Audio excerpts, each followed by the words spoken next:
여러분 안녕하십니까? 이슈포인트 신유철입니다. 언론사에서 이런 얘기들을 하더라고요. 시간은 이준석의 편. 이런 얘기를 하는 매체들이 조금씩 있어요. 그래서 제가 오늘 절대로 시간은 이준석의 편이 아니다라는 것을 말씀드려 보려고 이 시간에 나왔습니다. 기본적으로 저는 어떤 생각을 하냐면 이준석은 이미 타이밍을 놓친 사람입니다. 두 번째 기회, 세 번째 기회가 있는 게 아니라 아주 중요한 첫 단추를 끼워내지 못한 인물인 거예요. 자신이 당대표로 있으면서 내가 여기서 좀 더 숨을 죽여야겠다. 아니면 내가 여기서 강성 발언을 해야겠다. 이런 판단들을 해가면서 낄 때 끼고 빠질 때 빠지고 주장할 때 주장하고 남들을 인정해야 할 시간에서는 남들을 인정했어야 하는데 그렇지 못한 겁니다.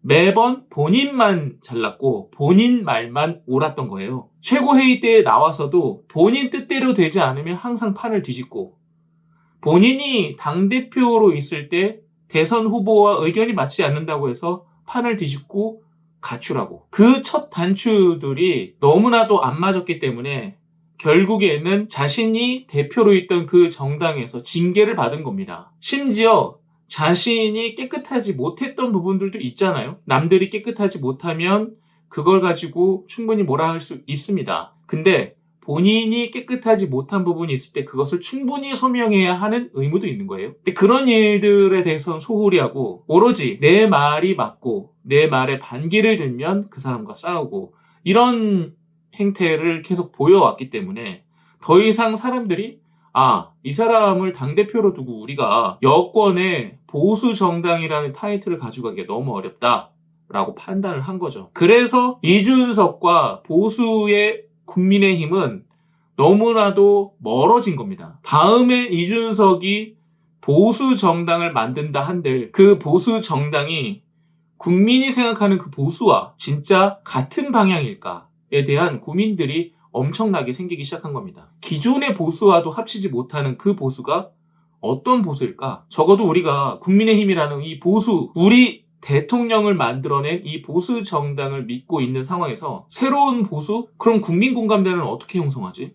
국민들은 이미 기존의 보수에 대해서 많이 의지하고 그들을 지지하고 있는데 같은 보수의 그 라인업으로 보면 안 될 것 같다는 생각이 너무 많이 들어요. 그런 입장에서 이준석에게 두 번째 시간이 있다고 생각하지 않습니다. 홍준표 대구시장도 이준석 편을 계속 들고 있잖아요. 그런데 홍준표 대구시장이 한 말 중에 이준석은 대구에서 당선되기가 어렵다는 말을 한 게 보여요. 저도 그것에 공감합니다. 대구는 전통적으로 오래된 그 보수 지지층들이 결집해 있는 곳입니다. 거기에서 새로운 보수를 주창한다고? 대구 시민들이 그렇게 호락호락하진 않을 거라고 생각합니다. 그 대구의 시장이 그걸 알고 있기 때문에 평가를 그렇게 좋게 하지 않는 거죠.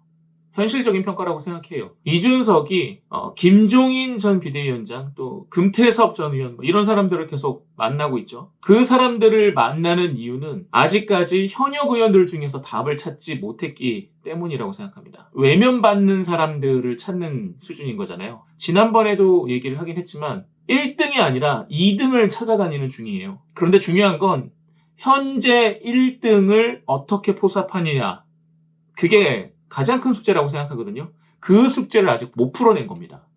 그러니까 급한 대로 2등들, 외면받은 사람들, 한 맺힌 사람들 이런 사람들을 지금 쫓아다니는 거죠. 현역 의원들 중에서 만약에 누군가가 이준석을 지지하고 나섰다 그러면 엄청난 뉴스거리가 될 겁니다. 지금 천하용인 만나고 김종인, 금태섭 이런 사람들 만나고 있는 거 이 정도가 지금 이준석이 하고 있는 최선인 거예요. 비명계, 민주당계에서 외면받은 사람들, 그 사람들까지 지금 만나고 있는 거잖아요. 그 사람들 만나고 또 국민의힘에서 외면받고 공천 못 받은 사람들 만나고 이렇게 해서 정당 만든다 한들 센세이션한 그 바람을 일으키긴 어렵죠. 총선이 정말 그 각각 사람의 능력에 따라서 되는 것도 있지만 그 정당의 바람이라는 게 있거든요. 바람이 불어야 되는데 그러려면 임팩트 있는 인사들을 모으고 나가야 돼요. 이래서 지금 현재 이준석은 탈당도 하지 못하는 상황인 겁니다. 안에 있을 때 최대한 만나고 나가려고 하는 거죠. 뭐 12월 며칠 뭐 이런 식으로 얘기를 하는데 그건 자기가 설정해 놓은 명분이겠죠. 이미 이준석은 국민의힘 정당 사람이라고 보기 어렵지 않습니까? 여러분들이 보기에도. 제가 보기에도 그렇습니다. 국민의힘 정당 사람으로 보기 어려워요. 그럼에도 불구하고 본인도 그렇게 생각할 거고 그럼에도 불구하고 나가지 못하는 이유는 아직 포섭 작업이 완료되지 않았다. 그리고 아마도 12월까지 계속해서 신당 얘기만 주구장창 하다가 신당 얘기마저도 사그러들 이슈에도 끼지 못하는 상황이 올 수도 있습니다. 그렇게 되면 뭐 정치적으로 그냥 조용히 묻히는 거고 그렇지 않기 위해서 어떻게든 나가는 이벤트, 탈당하는 이벤트를 분명히 만들 텐데 성공적으로 그 이벤트가 진행이 되려면 현역 중에서도 스타급 의원들이 합류를 해야 되는 거고 지금 여러 보도를 봤을 때 그 가능성에 대해서 대체로 의아해 하잖아요.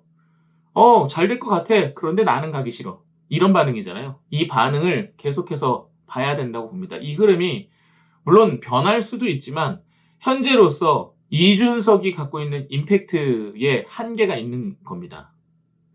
대형 투자자를 끌고 오려면 적어도 그 대형 투자자의 버금가는 중소형 투자자다 몇몇은 기본적으로 깔고 가야 되는데 그게 안 되다 보니까 대형 투자자마저도 투자하기를 꺼리는 거죠.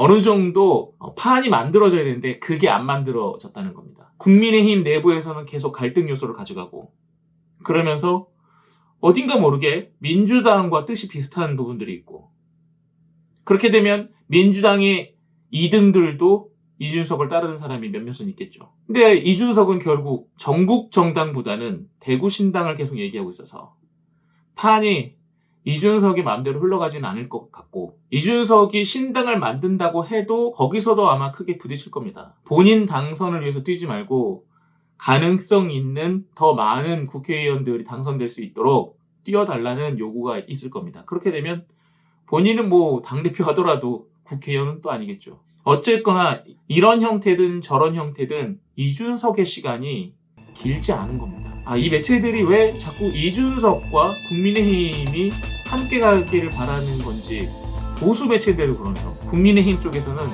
지지층 분석과 지지층이 낮은 젊은 층에서 어떻게 하면 유입 요소가 있을 것인지 그걸 찾는 게 더 빠르다고 봅니다. 이준석은 아니죠. 이 시간 여기까지. 고맙습니다.